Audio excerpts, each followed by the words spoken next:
今日咧就要同大家分享咧，腸道健康咧係影響我哋整個身體咧嘅健康質素嘅。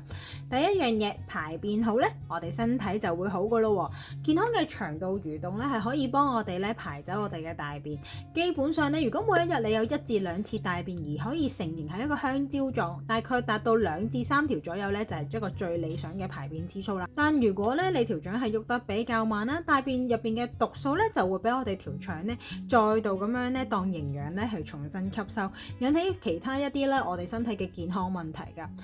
仲有，如果大便咧喺我哋條腸停留得太耐嘅話咧，水分咧就會過度俾佢吸收，而令到我哋啲大便咧見得好硬，好似咧一粒石頭仔咁。當你屙嘅時候咧，你除咗會造成呢個唔舒服嘅之外咧，甚至乎會引起一啲咧痔瘡嘅問題出現㗎。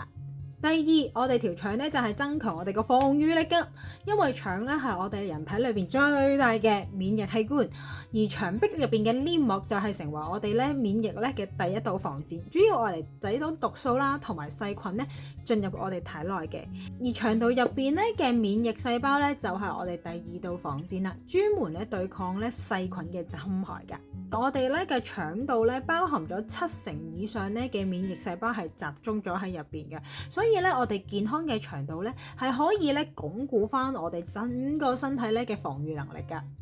第三就係令到我哋啲指甲健康啦，因為健康嘅腸道咧係會令到我哋更加好消化到我哋食物㗎，而從中我哋亦都會更加好咧咁樣去令到嗰啲營養咧俾我哋嘅身體㗎喎。